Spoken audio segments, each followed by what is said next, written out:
باللہ من الشیطان الرجیم بسم اللہ الرحمن الرحیم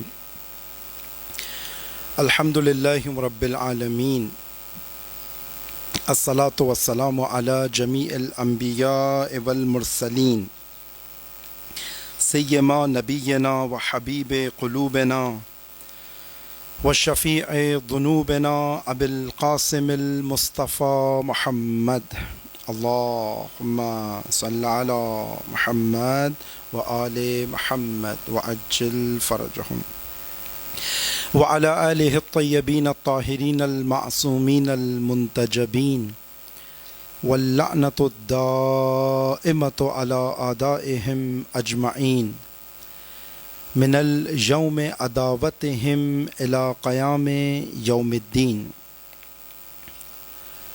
قال اللہ تعالی فی کتابہ الکریم و فرقانہ الحمید یقولون والذین یقولون ربنا ہب لنا من ازواجنا و ذریاتنا قرۃ اعین وجعلنا للمتقین اماما۔ صدق اللہ العلی العظیم۔ سب سے پہلے خداوند متعال کے انتہائی شکر گزار ہیں کہ خداوند متعال نے ماہ ذی الحج، ماہ غدیر، ماہ مباہلہ،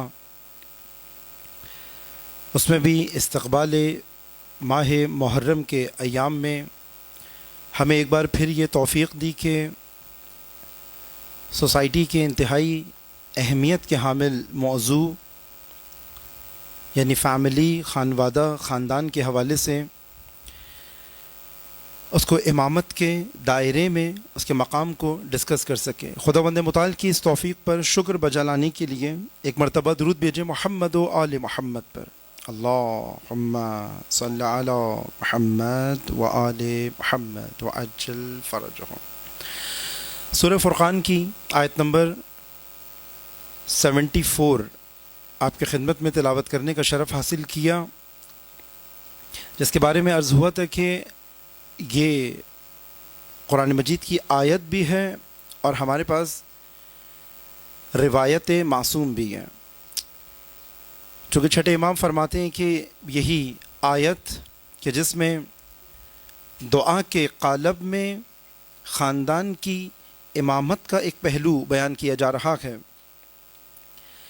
اور کہا گیا کہ جو روایات اس آیت کی تفسیر میں ہمارے پاس آئی ہیں کہ یہ امیر المومنین کی اکثر دعاؤں میں سے ایک دعا ہے کہ جو امیر المومنین ہر روز تلاوت فرمایا کرتے تھے۔ بعض روایات میں آیا کہ امیر المومنین قنوت میں اس دعا کو کثرت کے ساتھ دہرایا کرتے تھے۔ آپ کی خدمت میں عرض ہوا تھا کہ فیملی کو امامت کے دائرے کے اندر اور نظام امامت میں دیکھنے کے لیے ہم نے ایک مختصر سا جائزہ لیا تھا کہ کون سا اسلام ہے کہ جس میں فیملی کو اور فیملی کے سسٹم کو امامت کی باؤنڈریز کے اندر، اسٹرکچر کے اندر ڈسکس کیا جاتا ہے۔ عرض ہوا تھا کہ وہ مکتبی اسلام کی ایک مکتبی تعریف ہے، ایک آئیڈیالوجیکل اسلام ہے۔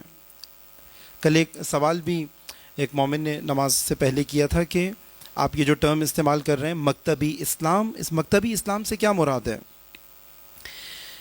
مکتبی اسلام، آئیڈیالوجیکل اسلام، اسلام کی وہ شناخت ہے کہ جس میں اسلام زندگی کے ہر ڈپارٹمنٹ کے لیے ہدایت کا سامان رکھتا ہے، یعنی زندگی کا کوئی ایسا شعبہ نہیں ہے کہ اسلام نے اس شعبے کے بارے میں ہدایت نہ کی ہو۔ مکتبی اسلام کے مقابلے میں آبائی اسلام بھی ہے، ایک ایسا اسلام کہ جس میں فقط ہم دیکھتے ہیں کہ نماز ہے، روزہ ہے، عبادات کا ایک بہت اچھا مجموعہ ہے، لیکن زندگی کے تمام شعبوں کے متعلق ہدایت اور نظام اس کے اندر موجود نہ ہو، یا اسلام کے وہ جو 6 بہت اہم ڈائمنشنز ہیں، زاویے ہیں، شاید وہ اس کے اندر بیان نہ کیے گئے ہوں، اور ہمیں ان کے اوپر مبنی کتب اسلام کے عنوان سے نظر نہ آ رہی ہوں۔ جس کی ایک مثال یہی دی تھی کہ امامت کے دائرے میں جو اسلام بیان ہوگا، جس کی ہر لیئر کے اوپر اسلام اور اہل اسلام کو امامت کی سرپرستی میں محفوظ بنایا جا رہا ہوگا۔ مکتبی اسلام کی ایک علامت یہ ہے۔ ایک علامت مکتبی اسلام کی یہ ہے کہ ایسا اسلام کہ جس کی کریم نہ نکال لی گئی ہو، یعنی ایسا اسلام کہ جس کی ایسنس، اس کی کریم، اس کا اصل کہ جس پر اسلام کی پوری عمارت کھڑی ہے، یعنی امامت، ولایت، اس ڈوری کے اندر پرویا ہوا اسلام ہو. اسلام کا کوئی شعبہ ایسا نہ ہو کہ جس کا تعلق امامت اور ولایت سے نہ ہو. ایک فیچر، یہ ایک خصوصیت مکتبی اسلام کی یہ ہے. ایک خصوصیت مکتبی اسلام کی یہ ہے کہ جس میں کوئی ایڈیشنل فیکٹرز نہ ہو. خالص اسلام، مکتبی اسلام، آئیڈیالوجیکل اسلام، اہل بیتی اسلام کہ جس کی نہ کریم نکالی گئی ہو، نہ اس کے اندر باہر سے پانی ملایا گیا ہو. اور میں دودھ کی مثال اسی لیے آپ کی خدمت میں عرض کی تھی کہ یہ ایک ہیلدی فارم آف اسلام ہے کہ جو بھی اس اسلام کو اپنائے گا، چاہے شناخت کے مرحلے میں یا عمل کے مرحلے میں، اسلام کے بینیفٹس اس کی لائف کے اندر نظر آئیں گے، ایفیکٹس عملی طور پہ نظر آئیں گے اس کی زندگی میں. لیکن نان آئیڈیالوجیکل اسلام یا غیر مکتبی اسلام، ناقص اسلام، ادھورا اسلام کہ جس میں سے بعض چیزیں اس میں سے نکال لی گئی ہوں یا بعض چیزیں اس کے اندر باہر سے ڈال دی گئی ہوں، حتماً کلچرل ویلیوز کو اس میں بہت زیادہ ڈال دیا گیا ہو، آبائی رسومات کو اس کے اندر بہت زیادہ ڈال دیا گیا ہو، جو اکثر انبیاء کا سامنا اپنے اپنے دور کے اندر یہ ہوتا تھا کہ جب بھی نبی آ کے دین کو پیش کرتے تھے، وہ فوراً قرآن مجید کی آیت بہت تکرار ہوتی ہے کہ کفا ما وجدنا علیہ آباءنا، ہمارے لیے کافی ہے وہ جو کچھ ہمارے پاس ہمارے آباء و اجداد سے آیا ہے. یہ آرگومنٹ اکثر قوموں کا انبیاء کے سامنے ہوتا تھا. یہ جو آپ بات کر رہے ہیں یہ تو ہم نے پہلی دفعہ سنی ہے، یہ بات تو پہلی دفعہ بتائی گئی ہے. ہمارے آباء و اجداد نے جو دین ہمیں پہنچایا، مثلا اگر حضرت عیسیٰ کا معاملہ ہوگا تو وہ کہیں گے وہ جو حضرت موسیٰ پہ دین نازل ہوا تھا اس میں تو ایسی کوئی بات نہیں تھی، یہ آپ پہلی دفعہ یہ بات کر رہے ہیں آ کے. تو وہ اپنے سے پہلے والے نبی کی، چونکہ اس میں بہرحال کچھ چیزیں سفیشینٹ نہیں ہوتی تھی اس زمانے میں، جتنی عقل بشریت ارتقا پاتی گئی، جتنی شعور انسانیت کا بیدار تر ہوتا گیا، اسلام کا بھی اپڈیٹڈ ورژن مختلف انبیاء کے ذریعے سے لوگوں پر نازل ہوتا چلا گیا. اور ہر آنے والی نسل اور ہزاروں سالوں کے بعد دوبارہ سے ایک کتاب ان کے اوپر دیکھتے تھے کہ یہ اب اتنا زمانہ آ گیا کہ انسانیت کی، بشریت کی عقل اتنی بالغ ہے کہ ایک اپڈیٹڈ ورژن آف شریعت ان کے پاس آئے کہ اب زبور کافی نہیں ہے بلکہ اب مثلا تورات کی ضرورت ہے، پھر تورات کے بعد کا بھی تورات کافی نہیں ہے، بس اب یہ انجیل کو ڈائجسٹ کرنے کے قابل ہیں. ایک نو مکمل ہونے کی طرف شریعت اسلامی اور اسلامک جو پروگرام تھا انسان کی ہدایت کا، وہ اپنے اپڈیٹ ہوتا چلا گیا انسان کی عقل کی رشد اور ڈیولپمنٹ کے ساتھ ساتھ. اب یہ جو آیت غدیر کے بارے میں آئی، الیوم اکملت لکم دینکم واتممت علیکم نعمتی، اور تمہارے لیے اسلام کو دین کے طور پہ کہا گیا کہ اب یہ کامل ہو گئی. اس کا مطلب عقل بشری اسلام کی final form, the most updated form of اسلام کو حاصل کرنے کے قابل تھی. اور اس میں بھی ہر شخص ایسا نہیں تھا، ہاں، لیکن ایک قشر، ایک حصہ انسانیت کا ایسا تھا کہ جس نے اس کو لیا بھی، تھاما بھی، عمل بھی کیا اور نمونہ بھی بنا. جیسے خود نبی اکرم کا خانوادہ، حتیٰ وہ افراد بھی جو نبی اکرم کے خاندان کے غیر معصوم افراد بھی تھے. معصوم افراد کو تو آپ کریڈٹ دے دیں گے کہ بھئی تو خداوند متعال کی طرف سے ایک لطف خاص ان کے پاس تھا، لیکن حضرت حمزہ یا وہ افراد جو حتیٰ نسب رسول سے نہیں تھے، اس اسلام کو مکمل لینے کی وجہ سے نبی اکرم کو کہنا پڑا کہ سلمان و منا اہل البیت، کیونکہ سلمان کے پاس وہ آئیڈیالوجیکل اسلام ہے، مکمل اسلام. سلمان کی جو ریسیونگ ہے اسلام کی، نبی اکرم نے دعویٰ کیا سلمان و منا اہل البیت. اسلام اپنانے میں، اسلام سمجھنے میں سلمان ویسے ہی جیسے ہمارے اہل بیت کے افراد ہیں. بہت بڑا ٹائٹل حضرت سلمان کو ملا. اسی طرح حضرت ابو ذر ہیں، حضرت ابو ذر غفاری ہیں، اور باقی اصحاب میں سے وہ چیدہ افراد کہ جو خاص شاگرد بنے مکتب اہل بیت کے. اس لیے ہمارے لیے بعض باتیں بالکل نئی ہمیں محسوس ہو رہی ہیں، چونکہ ہمارے پاس اہتمام بھی بہت کم ہوا اور پیاس بھی بہت کم تھی مکمل اسلام کو لینے کے لیے. لیکن جتنا اسلام ہمیں بتایا گیا، جتنا اسلام ہم تک پہنچا، اب جس اسلام شناس نے ہمیں اسلام سکھایا یا ہمیں اسلام بتایا، دیکھنا پڑے گا اس کو کس نے اسلام سکھایا تھا، اس نے کہاں پہ اسلام کی شناخت حاصل کی.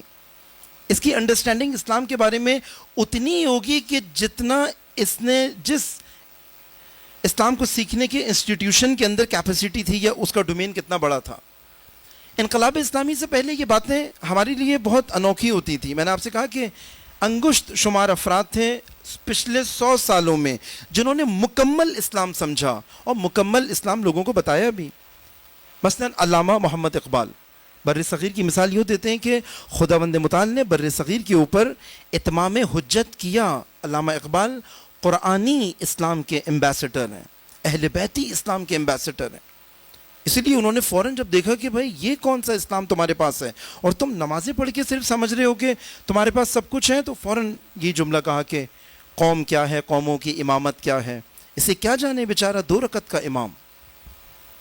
اس کے پاس تو بڑا پارشل حصہ ہے اسلام کا، اور یہ اسے ہی سارا اسلام سمجھتا ہے، اسی احکام کو، انہی آداب کو، اخلاق کو ہی سمجھتا ہے. مکمل اسلام یہی ہے. اور اسلام کا اتنا بڑا چیپٹر سسٹم آف اسلام، یہ بہت بعد میں آ کے علامہ اقبال نے آ کے بات کی کہ فتنہ ملت بیضا ہے امامت اس کی جو مسلمان کو سلطیں کا پرستار کرے. تمہارا نظام غیر اسلامی ہے، احکام اسلامی ہے.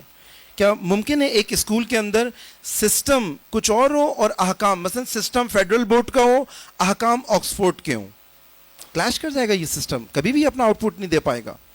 احکام نظام کے لیے بنائے جاتے ہیں، جو سسٹم ہے اس کے لیے احکام بنائے جاتے ہیں. یہ جو ابھی ہمارا فیملی سسٹم صرف کچھ ہماری خاندانی ویلیوز کی وجہ سے بچا ہوا ہے، ورنہ جو کانفلکٹس ابھی فیملیز کے اندر آ رہے ہیں، طلاق ہونا، چیزیں ہونا، ہم نے سسٹم نہیں پڑھا فیملی کا، احکام بتائے گئے فیملی کے. ہمیں اس طریقے سے سسٹم کو نہیں بتایا گیا. اور یہ کام جب ہم نے ایران میں بھی، جب پہلی دفعہ 15 سال پہلے میں نے یہ ڈسکشنز اپنی، کیونکہ یہ ڈسکشنز وہ ہیں کہ جو خود اپنے نکاح سے پہلے، کیونکہ ہمارا نکاح ایران میں رجسٹر نہیں ہو رہا تھا جب تک آپ یہ ساری چیزیں ورک شاپس نہ کر لیں.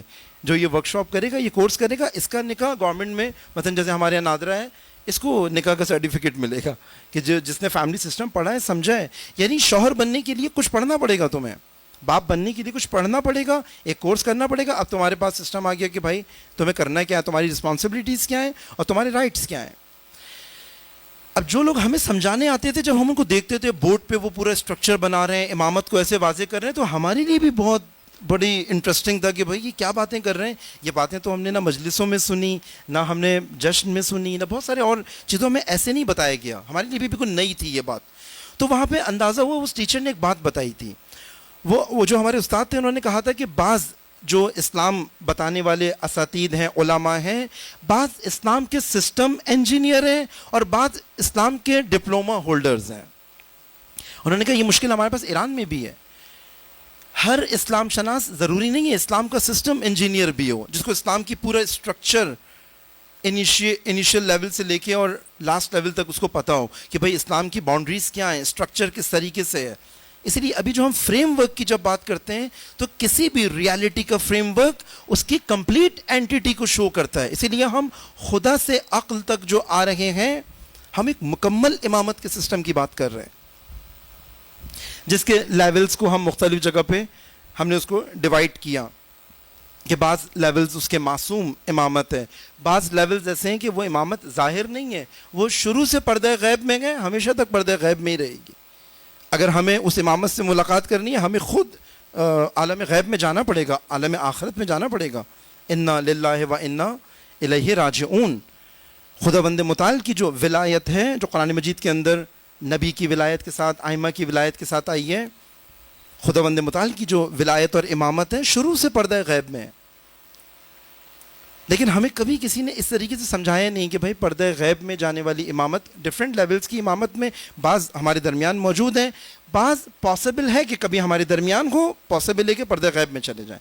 جو پہلا لیول ہے امامت کا، وہ ہمیشہ سے پردہ غیب میں، ہمیشہ تک پردہ غیب میں ہی رہے گا، چونکہ اس کی ریالٹی میں میٹر نہیں ہے. ظاہر ہونے کے لیے میٹر ہونا ضروری ہے، عالم مادہ میں ظاہر ہونے کے لیے.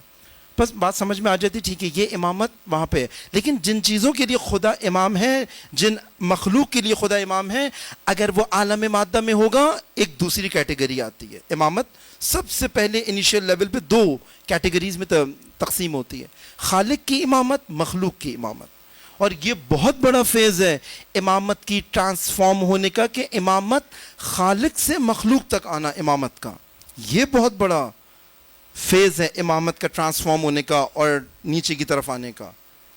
سب سے سپرلیٹو ڈگری اوبیسلی خداوند متعال کی امامت اور ولایت کی. اس کے بعد پھر مخلوق میں دو ڈویژنز ہوتی ہیں, غیر معصوم امامت اور معصوم امامت. پھر معصوم امامت میں فردر دو کیٹیگریز بنتی ہیں, امامت با نبوت اور امامت بغیر نبوت کے. ایسے بالکل ایسے مجھے یاد ہے آج تک اس وائٹ بورڈ پہ انہوں نے کیسے پورا اسٹرکچر ہمیں بتایا تھا پہلی مرتبہ, ورنہ ہمارے لیے واقعاً 14 معصومین کا تعارف صرف امامت کے باب کے اندر ہوا تھا, اور ہم بھی ایک دم سے جھٹکا کھا گئے تھے کہ بھئی یہ کیا بات ہو رہی ہے, اللہ امام ہے, یہ تو جملہ نہیں سنا ہم نے کبھی. نبی اکرم امام ہے, روایات کے ساتھ پیش کرتے تھے, لیکن معلوم ہوا کہ ٹھیک ہے ٹائم لگے گا, ہمیں 1-2 سال دینے پڑیں گے. لیکن جب امامت پورا سال پڑھتے تھے تو امامت سمجھ میں آتی تھی. پھر ہمیں سمجھ میں آیا کہ وہ جب کمپیوٹر انجینئرنگ کر رہے تھے, ماسٹرز کر رہے تھے, بیچلرز کر رہے تھے, اس تعلیم نے تو ہمیں ٹائم ہی نہیں دیا امامت سمجھنے کا. ہم نے امامت کا نصاب اس طریقے سے نہیں پڑھا کہ اپنی زندگی امامت کو دی ہو سمجھنے کے لیے. تو جیسے آج انجینئرنگ سمجھ میں آتی ہے ویسے ہی امامت کی انجینئرنگ اور اسٹرکچر بھی سمجھ میں آئے. تو معلوم ہوا کہ ٹائم دینا پڑے گا. پھر اسی لیے طے ہوا کہ بھائی یہاں تو مطلب حوزہ علم قوم, خدا شاہد ہے, میں نے اپنے والد سے کہا تھا کہ آپ نے ہمیں ماسٹرز کرا کے بھیجا ہے کہ بھائی تم جاؤ عالم دین بنو. ہم جو دین یہاں پہ سیکھنے کے لیے آئے ہیں, ہمیں ایسا لگ رہا ہے کہ ہمیں زیرو سے پورا دین سیکھنا پڑے گا. تو میں تو اپنے لیے یہاں پہ رہ رہا ہوں, ابھی دین سکھانا تو بہت دور کی بات ہے. میں نے خود اپنے بابا سے یہ بات کہی تھی, والد سے کہی تھی کہ ابھی بہت عرصے تک تو میں شروع سے شروع کرنا چاہ رہا ہوں, ہمیں تو بہت پارشل دین سکھایا گیا ہے, یہ زندگی نے اجازت ہی نہیں دی. دین کا اتنا خوبصورت, اتنا اسٹرکچر, اتنا بیوٹیفل اسٹرکچر دین کا, جس میں ساری ڈپارٹمنٹس کنیکٹڈ ہیں آپس میں. Ideological introduction of Islam very first time ہمارے لیے پیش کیا جا رہا تھا. پھر معلوم ہوا کہ اچھا انقلاب اسلامی کی فاؤنڈیشنز کے اندر سب سے پہلے یہ تھیوریشنز آئے, ڈاکٹر شریعتی, شہید مطہری, شہید باقر الصدر. ان افراد نے آ کے پہلے اس قوم کو یہ سکھایا پہلے مکمل اسلام سمجھو, یہ مکمل اسلام تمہاری طاقت کا راز بنے گا. اور بار بار وہ استاد ہماری ایک آیت پڑھتے تھے قرآن مجید کی, نؤمن ببعض ونکفر ببعض. یہ ایک ہر نبی کے ساتھ اور ہر قوم کے اندر, امتوں کے اندر یہ ایک طبقہ ہوتا ہے جو بعض اسلام کو مانتا ہے, بعض اسلام کو نہیں مانتا. وہ کہتے تھے یہ جو آدھا تیتر آدھا بٹیر والا ہے, اس میں نہ ہم ادھر کے رہتے ہیں نہ ہم ادھر کے رہتے ہیں. یہ کہتے ہیں آسمان سے گرا کھجور میں اٹکا. تو ہمیں معلوم ہوا اچھا ہم یہاں پھنسے ہوئے فیملی لائف میں. ہم جب ہمسر کا انتخاب کر رہے ہیں, جب اپنے لیے فیملی تشکیل دینے جا رہے ہیں, کیونکہ 2 فیملیز ہمیں ملتی ہیں. ایک فیملی جس میں میرا اختیار ہے اس فیملی کو بنانے کے اندر, میرا انتخاب ہے, میں اپنی سلیکشن سے ایک فیملی کو انیشیٹ کرتا ہوں جب میں شادی کرتا ہوں اور اپنے لیے اسپاؤس سلیکشن کے مرحلے میں ہوتا ہوں. لیکن ایک فیملی کے اندر تو میں مجبوراً آتا ہوں, مجھے نہیں پتا ہوتا, میرا انتخاب نہیں ہوتا. اگرچہ اس میں بھی بعض اسکالرز انسان شناسی میں کہتے ہیں کہ نہیں, ایک نسل کے اندر بہرحال آپ کو انتخاب کیا گیا, الحمدللہ. لیکن بہرحال بڑا اس طرح سے کلیئر انتخاب نہیں ہوتا کہ میں کسی کی فیچرز دیکھ کے خود انتخاب کر رہا ہوں کہ جو فیملی میں انیشیٹ کرتا ہوں. بہرحال ایک دفعہ مجھے زندگی میں فیملی کو انیشیٹ کرنے کا انتخاب کا موقع ملتا ہے. لیکن جس فیملی کے اندر میں پیدا ہوا ہوں, میں اس کا بیٹا ہوں یا بیٹی ہوں, وہاں پہ بہرحال میرا انتخاب نہیں ہوتا. میں ایک فیملی کے اندر آتا ہوں, اس میں بھی بالغ ہونے کے بعد آپ کے ہاتھ میں انتخاب. either you will continue with this family or you have to change the family. تب بھی ایسا نہیں ہے کہ اختیار آپ کا ہاتھ سے چھن جائے. وہ جیسے حضرت موسیٰ کی مثال ہے, فرعون کی فیملی کے اندر جیسے بالغ ہوئے تو یہ نہیں کہا کہ بھائی میں کنٹینیو کروں گا آپ کے ساتھ جیسا بھی ہے, چونکہ بہرحال میں اس فیملی کا فرد ہوں. حضرت ابراہیم کی مثال قرآن مجید کے اندر موجود ہے. ایک ایسی فیملی کے اندر آئے, بھائی چچا آزر جن کا نام آیا, صاف کھڑے ہو گئے بالغ ہونے کے بعد, میں آپ کے مقابلے پہ کھڑا ہوں گا. جو قرآن مجید, جو خداوند متعال کی تعلیمات مجھے ملی ہیں, اس فیملی کے سارے فرد جو ہے اس کے بالکل 180 ڈگری شفٹ ہے. میرے لیے آپ کے ساتھ کنٹینیو نہیں کرنا, 2 میں سے ایک آپشن ہے. میں آپ کے سامنے آئیڈیالوجی پیش کر رہا ہوں, either you will accept, I will continue with you. If you will not accept, then I have to change my way. تو یہ دیکھا ہم نے انبیاء کے ساتھ بھی ایسا ہوا. ایسا نہیں ہوا کہ انبیاء کو ہمیشہ آئیڈیل کنڈیشنز ملی ہیں. نبی اکرم کو بالکل شرک کے محور میں خداوند متعال نے خلق کیا، وہ بھی جب دنیا میں آئے تو باپ موجود نہیں تھا. چیلنج. لیکن ان یتیموں نے ایسے کام کیے، ایسے انقلاب برپا کیے. کس وجہ سے؟ آئیڈیالوجی مکمل تھی، کمپلیٹ آئیڈیالوجی مکمل. اسلام جو کہا کہ بھئی نبی اکرم کا جو انقلاب ہے وہ باقی اور تمام انبیاء کے انقلاب سے بھی بیسٹ ہے. مطلب ایک ایسا ناصر مانگ رہے ہیں، ناصر بھی نبی اکرم کو ایسا ملا جو پوری عالم کے اندر ایسا ناصر باقی کسی نبی کو نہیں ملا. حسرت کی ہے انبیاء نے جیسا نبی اکرم کو ملا. ہر چیز بڑی کمپلیٹ فارم میں ملی. ایک کمپلیٹ ناصر، کمپلیٹ آئیڈیالوجی، کمپلیٹ کتاب. اور حتیٰ جو انیشیل فارم تھی، جو نبی اکرم کی کور ٹیم تھی، وہ بھی زبردست ٹیم تھی جن کے واقعات ہمیں ڈفرینٹ ملتے ہیں، ایثار کے، قربانی کے. بس فیملی کو، السلام علیکم، فیملی کو وہاں سے اپنے لیے یہ آئیڈیل لینا ہے. جیسے میں نے آپ سے کہا، جو ہم کہہ رہے ہیں کہ جیسے میں شوہر بننے جا رہا ہوں، انتخاب کیا میں نے، شوہر بننے جا رہا ہوں، تو مجھے یہ پتہ ہے کہ اچھا ڈیزگنیشن یہ امامت کی ہے. اب مجھے اپنے آپ کو اس قابل بنانا ہے کہ میں شوہر بننے کے قابل تب بنوں گا. بعض فیچرز روایات کے اندر آئی ہیں، ایک باپ کے اندر اور ایک شوہر کے اندر. کیا فیچرز ہوں کہ یہ ججے اس خاندان کی امامت کے لیے. اور کہاں سے لے گا؟ اسی اوپر کے لیول کی امامت سے، چاہے وہ معصوم ہو یا غیر معصوم ہو. وہاں سے یہ آئیڈیلز لے گا کہ اگر یہ امامت کے منصب پہ فائز ہوئے، کچھ فیچرز ہیں جو امامت کے منصب کی کمپلسری فیچرز ہیں، جو بعض روایت کے اندر ہے. چونکہ وہاں پاس ٹائم کم ہے تو میں جسٹ لسٹ ڈاؤن آپ کی خدمت میں کروں گا. سب سے پہلے کہا کہ بھائی تمہیں اگر 2 لوگوں کے اوپر بھی امامت مل رہی ہے نا، تو تمہارا کام کیا ہے؟ اس پورے لشکر کو تمہیں خدا کے ساتھ لا کے جوڑنا ہے.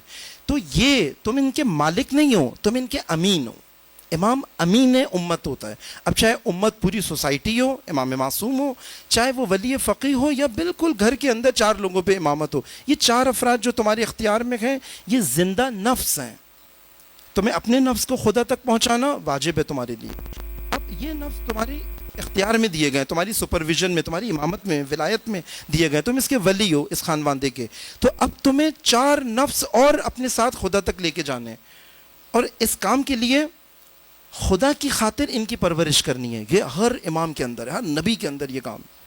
تمہیں بھی اپنے درجے کی جو ایک چھوٹی سی امامت تمہیں دی گئی ہے، بہت نچلے درجے کی، تمہیں بھی خدا کی خاطر ان سے محبت کرنی ہے، خدا کی خاطر ان سے تربیت کرنی ہے. بہت سارے فیزز ان کے ساتھ عبور کرنا تمہارے لیے آسان ہو جائیں گے. جب کانفلکٹس ہوں گے، تمہاری بات نہیں مانیں گے، جب بچے بڑے ہو جاتے ہیں، جب چیزیں ہو جاتی ہیں، اگر یہ بڑا ہو کے سرکش بھی ہو گیا، تمہیں یہ افسوس نہیں ہوگا میں نے اپنے اس بچے کے لیے اتنی زندگی ضائع کی. آج یہ پڑھ لکھ گئے ہیں تو باپ سے ایسے بات کر رہے ہیں. مگر میں خدا کی خاطر کیا تھا، میں نے اس کی خاطر تو نہیں کیا تھا کہ پلٹ کے مجھے جو ہے وہ اس کا رزلٹ دے گا. خدا کی خاطر، خلوص نیت. امامت کے اندر خدا کی خاطر سرپرستی کروں گا میں. اس لیے اس کو خود ان اخلاقی چیزوں کو سیکھنا پڑے گا تاکہ خلوص کے ساتھ اس کام کو کرے. خدا مدد کرے گا اس کام کے اندر. دوسری چیز جو امامت کے لیے بہت ضروری ہے، محبت.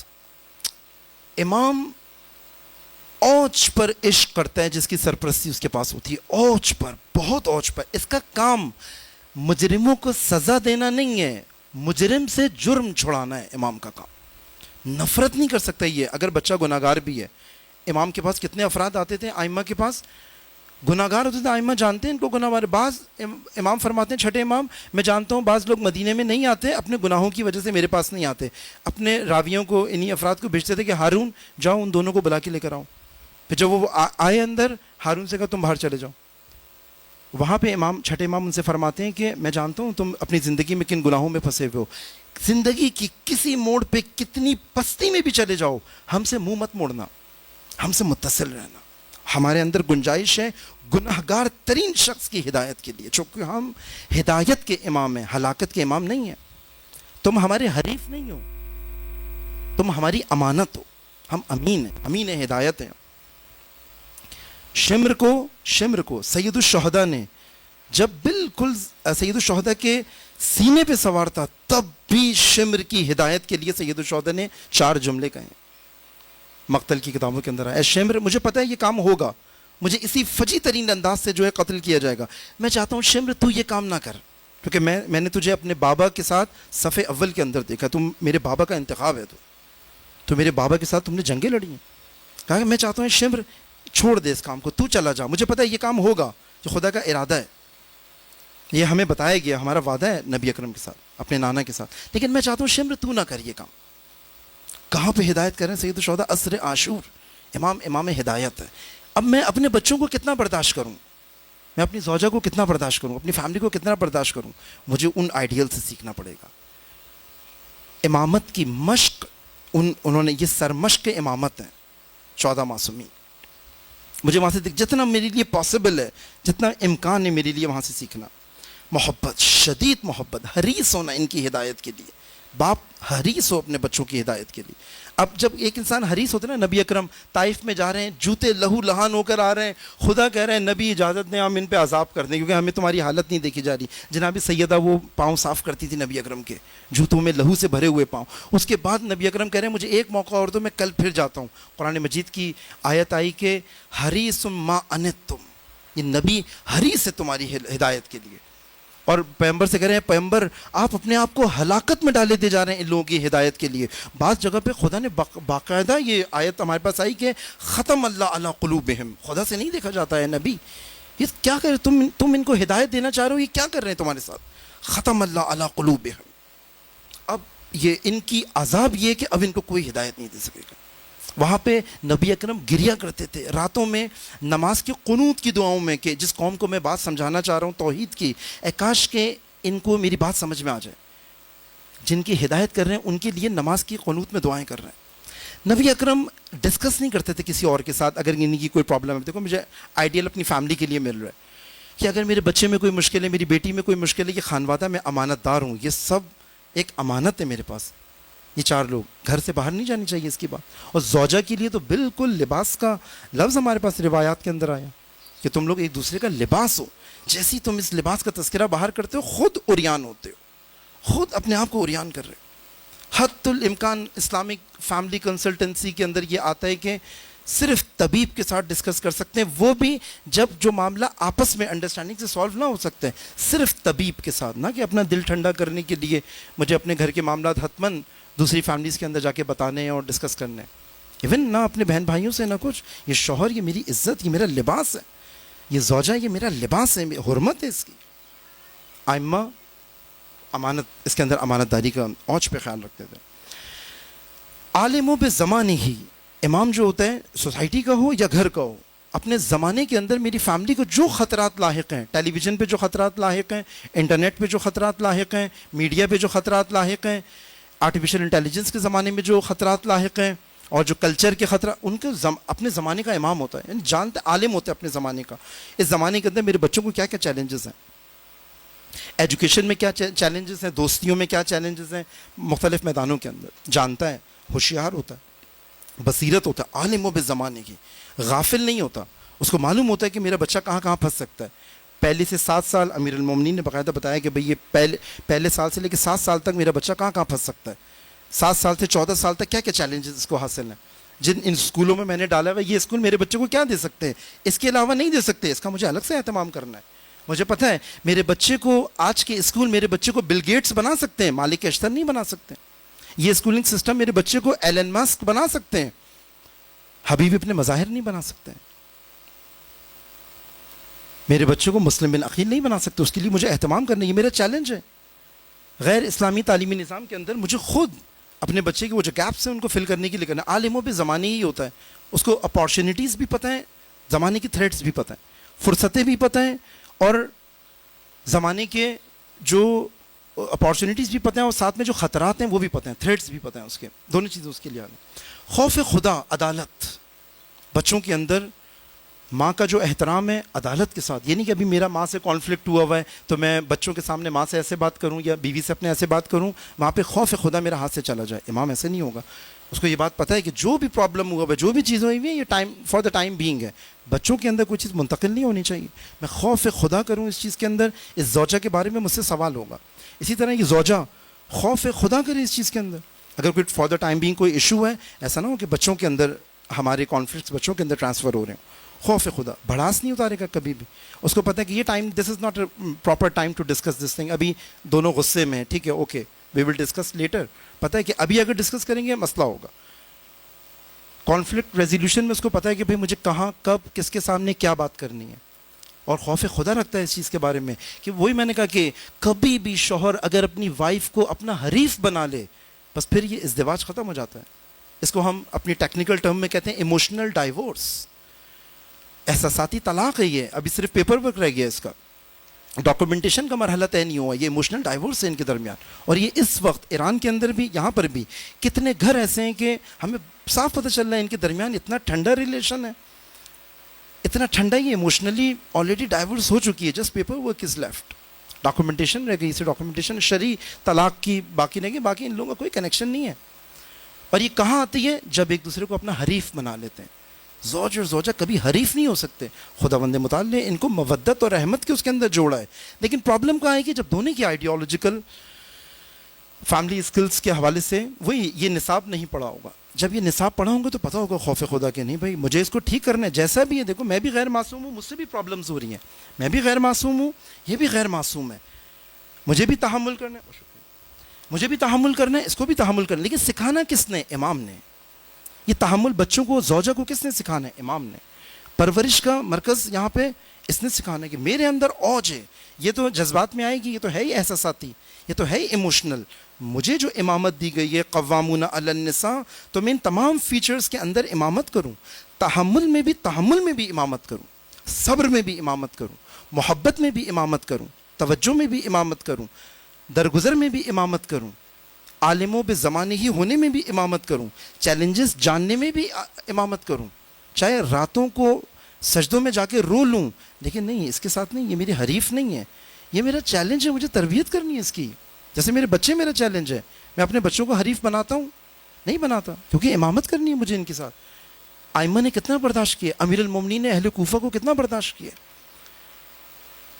وہ اہل کوفہ جنہوں نے آخر تک امیر المومنین کی امامت کو ایکسیپٹ نہیں کیا، پھر بھی ان کی روٹیاں کم نہیں ہوئی ہیں، ان کا دودھ کم نہیں ہوا ہے، ان کی بیماریوں میں دماغداری رات کے نصف شب کے اندر کم نہیں ہوئی ہے. میں امام ہوں، ان سے ایکسپیکٹڈ ہے، جو یہ کر رہے ہیں یہ سی کہ میں امام ہوں، مجھے نہیں کم کرنا. صرف شب ضربت ان یتیموں کو دودھ اور روٹی نہیں ملی، صرف شب ضربت ایسا ہوا ہے لوگ حیران ہو گئے کہ وہ جو روز آتا تھا آج کیوں نہیں آیا. یہ امام، یہ امت کا باپ ہے، اس نے ہر باپ کو امامت سکھائی ہے کہ باپ نے کہاں تک جانا ہے. اور خدا شاہد ہے، یہ جو صبر ہے نماز شب سے بہتر ہے. یہ جو برداشت کرنا ہے، جواب نہیں دینا ہے، تحمل کرنا ہے، چونکہ اس گاڑی کو مجھے آگے چلانا ہے، میں امام ہوں، یہ صبر نماز شب سے بہتر ہے. یہ جتنی اپلفٹنگ کرتا ہے، یہ جتنا روح کو بلند کرتا ہے، یہ جتنا، اگر وہ نہیں بھی پرورش پا رہی، تم عروج پا رہے ہو اس صبر کے نتیجے میں. تمہیں سرنڈر نہیں کرنا ہے، تمہیں آپ سے باہر نہیں ہونا ہے، ٹائم لگے گا. خود یہ صبر باعث بنے گا کہ خداوند متعال کی خاص برکتیں نازل ہوں گی. خدا کہیں نہ کہیں سے تمہاری یہ مظلومیت، اگر تم سمجھ رہے ہو کہ شاید میری خاموشی کو یہ سمجھا جائے کہ میری کمزوری ہوتا ہے، یہ چیز ذہن میں آتی ہے. بہت ہی ریئر کیسز ہیں کہ ایسا ہو، لیکن خدا اس کے دل میں احساس ڈالتا ہے. یا میں نے اتنی برے طریقے سے بولا، میں نے ایسے ورڈز بولے، ایسے سینٹنسز بولے، اس کے باوجود ریئیکشن نہیں آیا، تو میں کیونکہ گاڑی آگے چلانی ہے. وہ ایموشنل ہے، ہم ریشنل ہیں. ایک چیز جو بہت زیادہ اس کے اندر آتی ہے کہ احسان کے ساتھ معاملہ کرنا، معاملہ نہ کرنا ہے، ڈیلنگ نہیں کرنی ہے بچوں کے ساتھ یا زوجہ کے ساتھ ڈیلنگ نہیں کرنی ہے، احسان کرنا. احسان کیا ہوتا ہے کہ مجھے بدلے میں نہیں کرنا ہے کہ تم نے یہ کیا تو میں ایسے کروں گا. یہ تو تجارت ہے، یہ تو معاملہ ہے، ڈیلنگ ہے. تجارت نہیں کرنی. ہدایت کے اندر معاملہ نہیں ہوتا. کسی نے کچھ نہیں کیا پھر بھی نبی نے جا کے ہدایت کرنی ہے نا. امامت کا ماڈل وہاں سے لینا ہے مجھے، اپنے گھر کی حدود کے اندر. انہوں نے کچھ نہیں کرنا پھر بھی میں نے اپنا امامت کی ذمہ داری پوری کرنی ہے. اس لیے اس کو کہتے ہیں احسان کا رابطہ ہونا چاہیے میرے ان کے ساتھ. احسان کہ جس کے عوض میں اگر کچھ نہ بھی مل رہا ہو، مجھے خدا کی خاطر کرنا ہے، وہاں سے ملے گا. اور یہ زوجہ کے لیے بھی ایسی ہے، بہن بھائیوں کے لیے بھی ایسی ہے. فیملی کے اندر فیملی ممبرز ایک دوسرے کو کبھی حریف نہیں بنا سکتے. فیملی ممبرز ہمیشہ احکام کے اوپر نہیں چلیں گے، بہت زیادہ شرعی احکام اور کیلکولیٹ کرنا شروع کر دیں گے، تم نے یہ کیا، میں نے یہ کیا، اس نے یہ کیا، میں نے یہ کیا. نہیں چلے گا. احسان کے ساتھ معاملہ آگے بڑھے گا. اور میں نے کہا جو بھی قربان کریں گے یہ مس نہیں ہو رہا ہے، یہ لاس نہیں ہو رہا ہے، اس کی جگہ پہ وہ ملنا ہے خدا سے جو یہ زوجہ نہیں دے سکتی. ہمیں ملے گا، لاس نہیں ہو رہا ہے، فائنلی ہمیں ملے گا اس کے اندر. ایثار کا معاملہ، احسان کا معاملہ. تحمل آپ کی خدمت میں عرض کیا، تحمل تربیتی، یہ خاص تحمل ہے جس کو سائیکالوجی کے اندر، ایجوکیشن کے اندر بھی پڑھتے ہیں. تربیت کرنے کے اندر ایک معلم اور مربی کے اندر ایک خاص تحمل چاہیے ہوتا ہے جو انبیاء کے اندر ہوتا تھا. اور یہ متقی ہونا پڑتا ہے اس تحمل کے لیے، جو امیر المومنین کی یہ دعا ہے کہ وَجَعَلْنَا لِلْمُتَّقِينَ إِمَامًا. اس کے لیے خاص تقوی کی ضرورت ہے کہ میرے اندر یہ تحمل آئے کہ میں تحمل کروں، اسپیس دوں صرف اس جگہ پہ جہاں پہ بہت زیادہ اس کا ناجائز فائدہ نہ اٹھایا جا رہا ہو، وہاں پہ بیریئر آ کے لگے گا. کہ مومن شریف ہوتا ہے لیکن بے وقوف نہیں ہوتا. لیکن جہاں پہ شرافت کی ضرورت ہے اور شرافت سے آپ کو لگتا ہے کہ معاملہ طے ہوگا، تو اسے ہم یہ نہ سمجھیں کہ ہم مثلا سبمٹ ہو گئے یا سرنڈر کر گئے. نہیں، اس تحمل کا ایک جگہ نتیجہ نکلے گا. صداقت یہ بہت امپورٹنٹ ہے فیملی کے اندر. مطلب صداقت، حیا، یہ دو چیزیں ایسی ہیں کہ علماء انسان شناس کہتے ہیں کہ یہ سمجھا یہ بس آخری ہے. اگر صداقت اور حیا ایک دوسرے کی نسبت سے چلی گئی، ایک حجاب ایک حیا ہے کہ مجھے اس حد تک نہیں جاننا ہے، یہ بہت بے حیائی ہے کہ اگر میں اس حد تک یہ ورڈ نہیں بولنا ہے، یہاں تک بات نہیں جانی چاہیے، یہ بہت بے حیائی ہے. اس کے اندر پھر وہ جو میرا ایک عہد ہے خداوند متعال کے ساتھ، میں خود اپنی نظروں میں گر جاؤں گا صداقت کے ساتھ. اس میں علامہ اقبال نے بھی اس کو بہت بتایا کہ امامت کا نصاب جو علامہ اقبال نے بتایا ہے ہر لیول کے اوپر ہے. خاص طور پہ غیر معصومین چونکہ اس میں پھنسے ہوئے ہوتے ہیں، معصومین کو تو خداوند متعال ان تمام صفات سے آراستہ کر کے بھیجتا ہے. تو وہاں پہ علامہ اقبال نے اس کو کی فیچرز میں ڈسکس کیا ہے کہ سبق پھر پڑھ صداقت کا، عدالت کا، شجاعت کا، لیا جائے گا تجھ سے کام دنیا کی امامت کا. کہ یہ بہت کی فیکٹرز ہیں کہ اگر یہ فیچرز آ جائیں گی تو یہ کام طے کرنا آسان ہو جائے گا. تقریباً یہ چیز تھی، امانت داری آپ کی خدمت میں عرض کر دی. باقی پھر توسل خداوند متعال سے بہت ساری چیزیں ہمارے بس میں نہیں ہے. واقعاً ان بچوں کے لیے خداوند متعال کی خاص توکل خداوند متعال پر اور اہل بیت علیہ الصلوۃ والسلام کے ساتھ توسل، کیونکہ یہ امامت کے عروج ہیں. 14 معصومین بشر کے اندر، مخلوق کے اندر امامت کی اونچ یہ 14 معصومین ہے. حتیٰ امامت کا یہ درجہ انبیاء کے اندر بھی موجود نہیں ہے. انبیاء میں 2 درجے ہیں امامت کے، ایک اولو العزم پیغمبروں کی امامت ہے اور ایک غیر اولو العزم پیغمبروں کی امامت ہے. لیکن دونوں درجے ان 14 معصومین کے انڈر میں آتے ہیں، نیچے آتے ہیں. اسی لیے ان 14 معصومین کے واسطے ان انبیاء نے دیے جب وہ اپنی امامت میں اور نبوت میں جن جن جگہوں پہ پھنسے ہیں، ان کے واسطے دے کے ان کو نجات ملی. حضرت آدم سے لے کے اور حتیٰ آپ جانتے ہیں کہ خلقت سے بھی پہلے سید الشہداء کا یہ جو ذکر ملتا ہے الہی بحق الحسین، یہ دعا حضرت آدم کی کائنات کی اس زمین کی خلقت سے پہلے کی ہے، جب حضرت آدم اس عالم کے اندر پھنسے ہیں. حضرت آدم جب اس مشکل میں گرفتار ہوئے تو جبرائیل نے یہ کلمات سکھائیں کہ جو میں کلمات بولتا جا رہا ہوں، یہ کلمات دہراؤ کے روایت کے اندر تفصیل سے آئے کہ جب سید الشہداء کا نام لیا کہ الہی بحق الحسین و انت قدیم الاحسان، تو حضرت آدم کے آنسو فوراً نکل آئے. تو جبرائیل نے انہوں نے پوچھا حضرت آدم کی حالت غیر ہو گئی، تو حضرت آدم نے جبرائیل سے پوچھا یہ کون سا نام تم نے بتایا ہے؟ یہ میں نے یہ نام لیا ہے، میرے آنسو بھر آئے. پھر جبرائیل نے کربلا کا پورا واقعہ سنایا اس عالم میں. سید الشہداء کا ذکر اس طرح سے ہے. اور پھر آپ دیکھتے ہیں بالکل یعنی کہ نبوت کی کڑی کا پہلا نبی اور امامت کی کڑی کا آخری امام. دعائیں اپنا تعارف کیسے کرائیں گے جب یہاں پہ آئیں گے؟ کہ میں حسین کا بیٹا ہوں، میں حسین کا بیٹا ہوں کہ جس کو کربلا میں پیاسا شہید کیا گیا تھا. یہ حسینیت کہاں سے شروع ہو رہی ہے؟ سید الشہداء کا تذکرہ اور کہاں تک جا رہا ہے. سید الشہداء کی امامت ایسی ہے کہ 14 معصومین نے یہ گواہی دی ہے کہ لا یوم کا یوم کا یا ابا عبداللہ، اے حسین جیسا دن آپ کا ہے ایسا دن ہم میں سے بھی کسی کا نہیں ہے. اور میں نے آپ کی خدمت میں عرض کیا کہ کائنات کی امامت کے درجات میں 14 معصومین، خالق کے بعد جو امامت کا درجہ 14 معصومین کو حاصل ہے. اور سارے اماموں سے یہ جملہ آیا ہے لا یوم کا یوم کا یا ابا عبداللہ. یہ ہمارے لیے آئیڈیلز ہیں. اگر مجھے اپنے گھر کے اندر ایک کربلائی عاشورائی فیملی ویلیوز بھی چاہیے، سید الشہداء بتا رہے ہیں کہ کہاں تک تربیت کرنی پڑتی ہے. اس ادب کے ساتھ یہ کام انجام پائے گا اور ہوگا. سید الشہداء نے ہر جیسے کو لے کر آئیں امامت کی اس اوج کے ساتھ. میں جتنا میری درجے کے اندر ممکن ہے کہ مجھے یہ کرنا ہوگا. بس یہاں تک میرے آرائی سے میں چاہوں گا اگر آپ لوگوں کے کوئی سوالات ہیں تو وہ سوالات لیں گے انشاءاللہ، اور اس میں اگر کوئی پوائنٹ آتے ہیں تو آپ کی خدمت میں عرض کریں گے. درود بھیجیں محمد و آل محمد پر. صلی علی محمد و آل محمد وعجل فرجهم.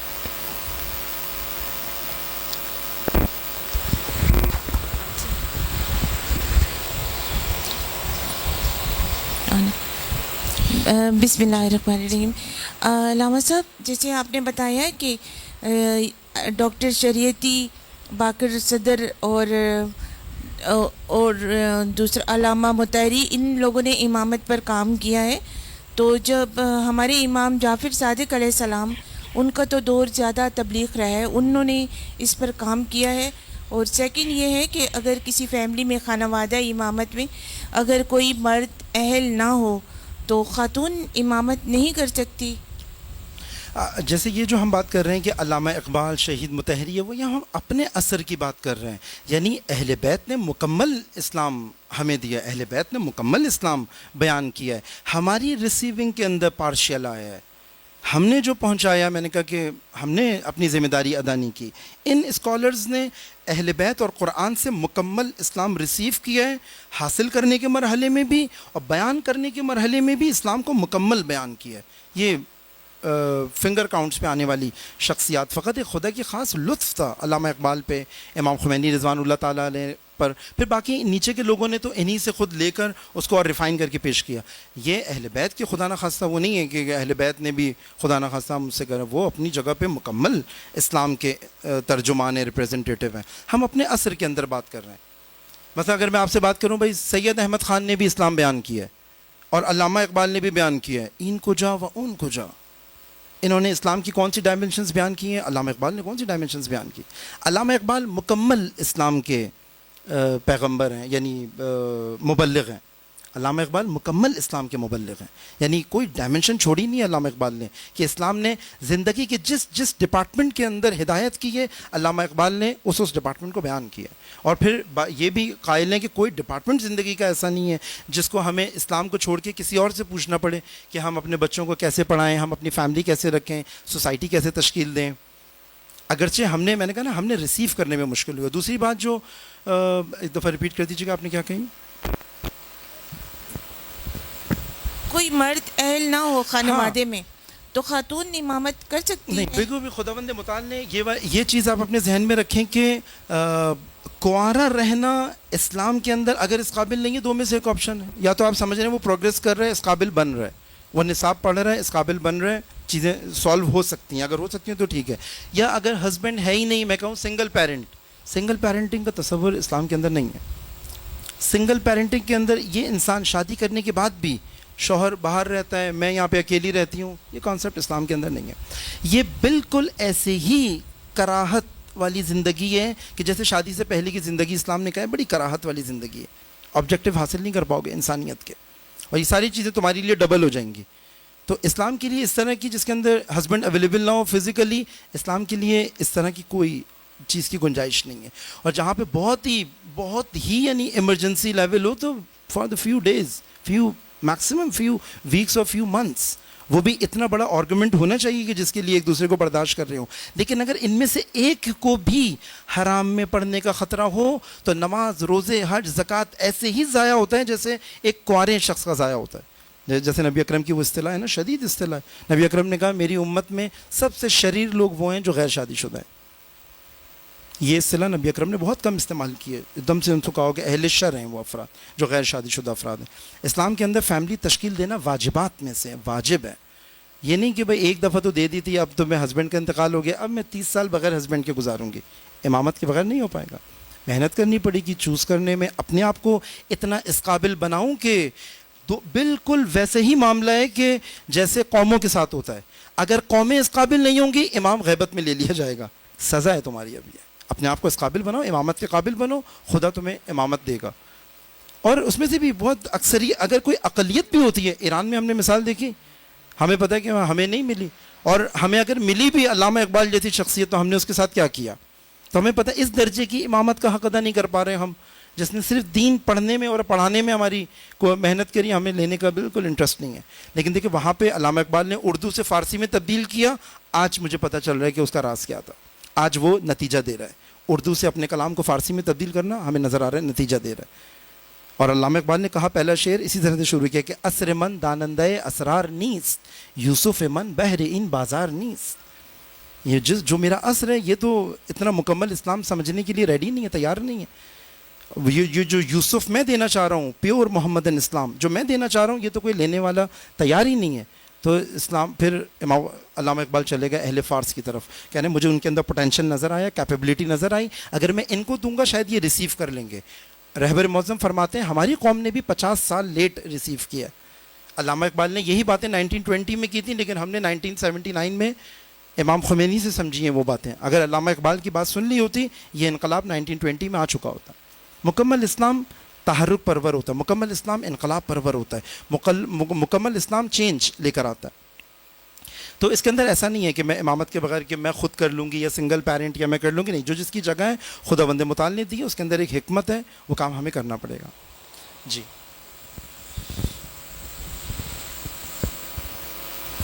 دیکھیے بعض کیسز ایسے ہوتے ہیں جن کے اندر جو ہے وہ شوہر کبھی باہر نوکری کر رہے، ایک تو یہ کیس، اور دوسرا کہ اپنا پرانے زمانے میں بھی جنگیں ہوتی تھیں، جنگوں میں لوگ جاتے تھے اور کئی کئی مہینوں تک نہیں ہوتے تھے اویلیبل.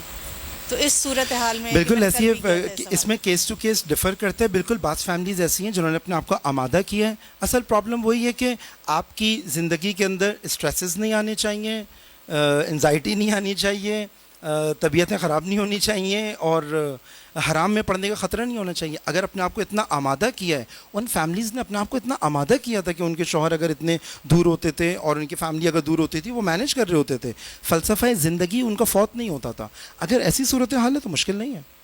اگر اتنے اسٹیبل ہیں، اتنی پرورش ہو چکی ہے، اتنا کام ہو چکا ہے اس فیملی کے اوپر، تو پھر ضرورت ہے اسلام کو کہ آپ آ جائیں. اور زمانے کے اندر یہ پرابلم تھا، ڈسٹینس کے ایشوز سے ایسا ہوتا تھا بالکل. لیکن جہاں پر یہ مشکلات آتی تھیں فوراً واپس بھیجا جاتا تھا. آپ کو پتہ ہے سید الشہداء نے بعض افراد کو شب عاشور باقاعدہ واپس بھیجا ہے کہ تمہارے اوپر حق الناس ہے، تمہیں وہیں ہونا چاہیے، تم واپس چلے جاؤ. تمہارے پاس یہ بھی آپشن نہیں ہے کہ تمہارے پاس اختیار ہے کہ تم جاؤ یا نہیں جاؤ، میں چراغ بجھا رہا ہوں. بعض کو کلیئر بولا کہ تمہارے گردن پہ یہ حق الناس ہے، جو بھی یہ تمہیں کربلا کی شہادت بھی یہ حق الناس تمہارا کلیئر نہیں کرا پائے گی. جس کی گردن کے اوپر حق الناس ہے وہ حتیٰ چلا جائے واپس، اس کے اوپر نہیں ہے جہاد، واپس بھیجا ان کو. تو بعض چیزیں ایسی ہیں کہ جن کی پرائیورٹیز ہیں، آپ کو پہلے پریپیئر ہونا چاہیے تھا اس چیز کے لیے. لیکن جہاں پہ پریپریشن ہے وہاں پہ ایشو نہیں ہے. تو یہ کوئی ہارڈ اینڈ فاسٹ نہیں ہے، کیس ٹو کیس ڈفر کرے گا. جی فرمائی.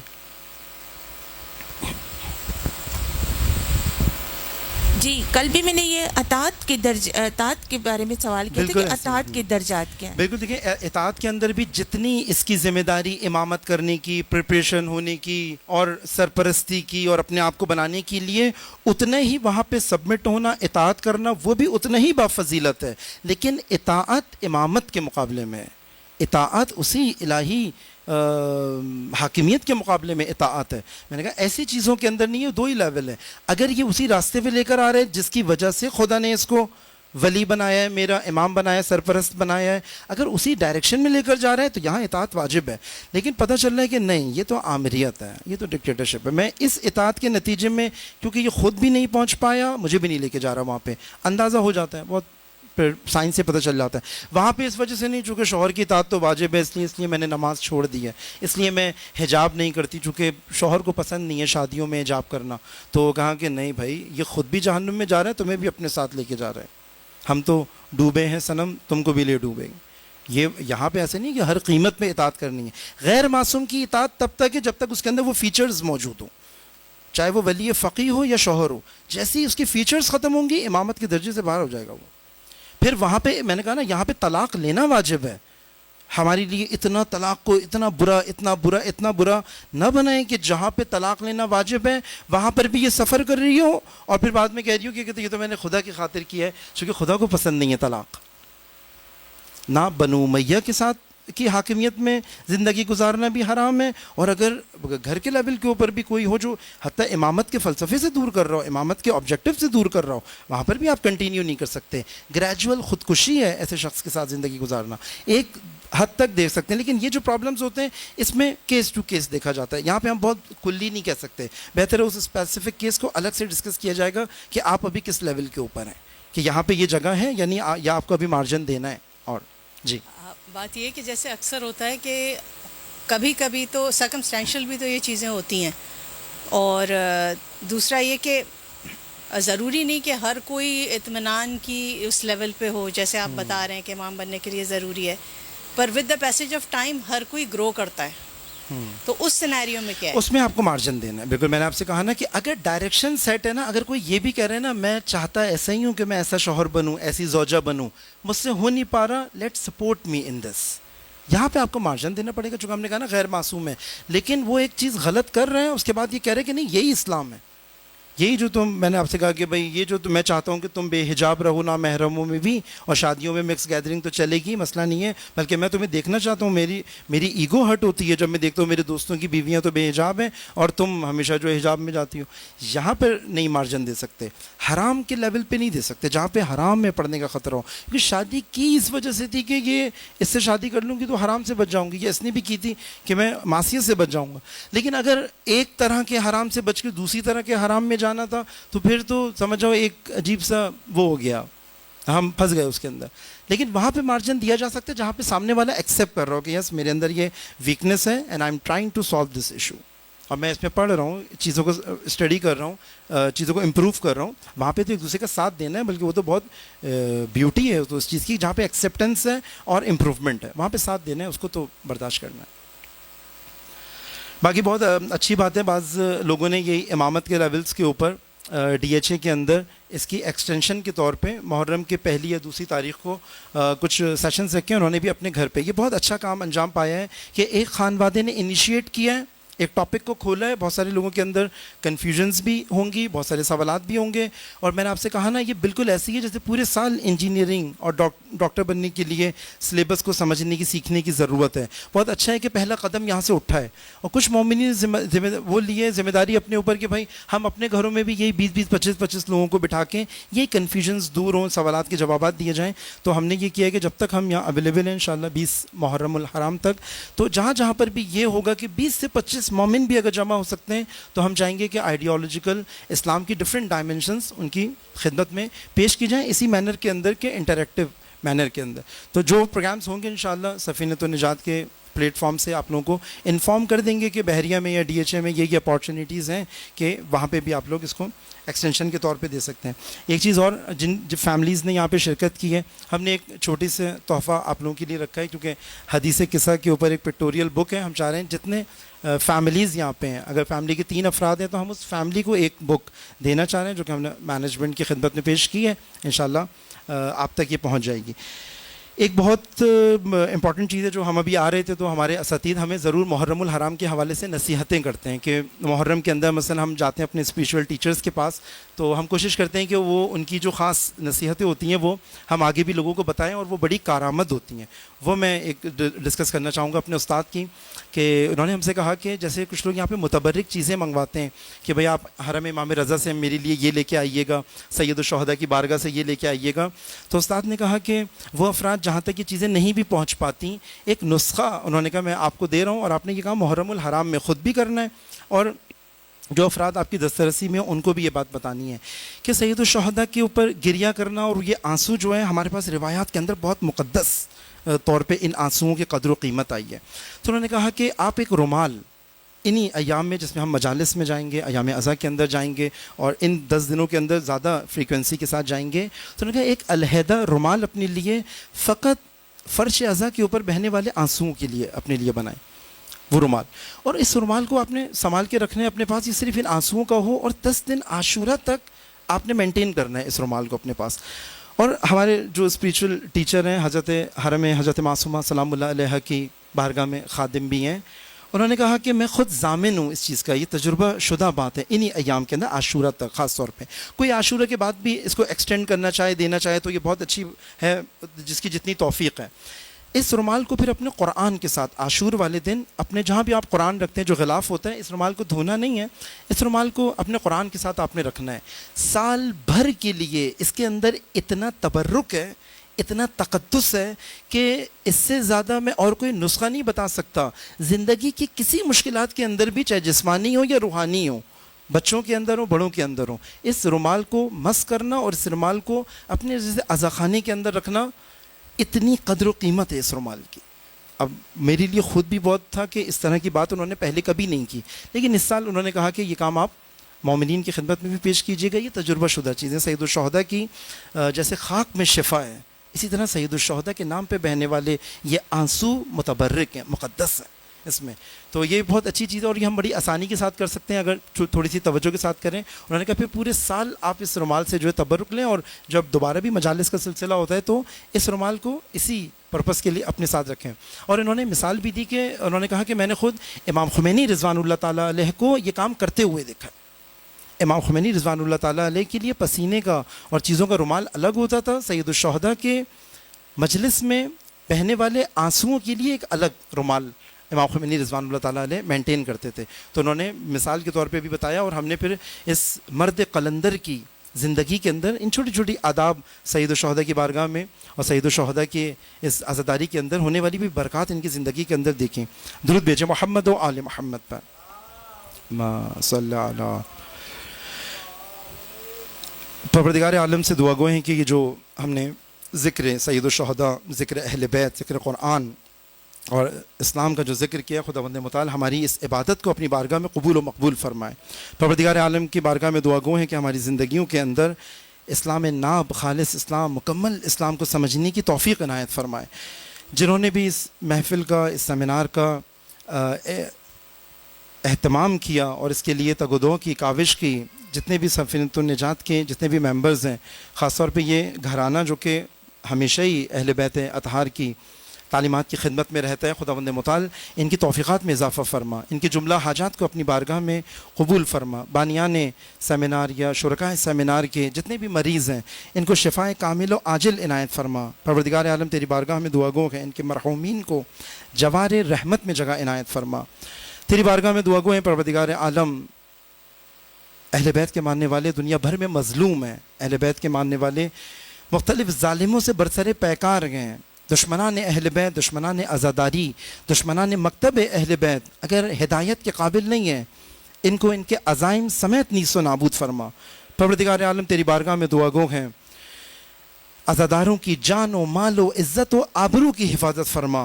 پروردگار عالم چند روز بعد ہی ہم عزاداری کے سید الشہداء کے اس عظیم مرحلے کے اندر داخل ہونے جا رہے ہیں. پروردگار عالم محرم و سفر کی ان توانائیوں کو، اس معرفت کو حاصل کرنے کی توفیق عنایت فرما. تیری بارگاہ میں دعا گو ہیں کہ پروردگار عالم تمام ظالموں کو دنیا بھر میں جہاں کہیں بھی ظلم و بربریت کر رہے ہیں اسلامی ممالک کے اندر ان کو ان کے عزائم سمیت نیست و نابود فرما. مظلوموں کو طاقت و فتح عنایت فرما. پروردگار عالم ہمارے مراجع، مجتہدین، رہبر معظم انقلاب اسلامی حضرت آیت اللہ سیستانی اور دیگر باقی مراجعین کو صحت و سلامتی و طول عمر عنایت فرما. پروردگار عالم ہمیں ظہور امام زمانہ سے پہلے اس کا زمینہ فراہم کرنے کی توفیق عنایت فرما. تیری بارگاہ میں دعا گو ہیں اپنے ولی برحق بقیت اللہ العظم کے ظہور میں تعجیل فرما اور ہمیں ان کے بہترین اعوان و انصار میں سے ہونے کی توفیق عنایت فرما. وآخر دعوانا ان الحمد للہ رب العالمین.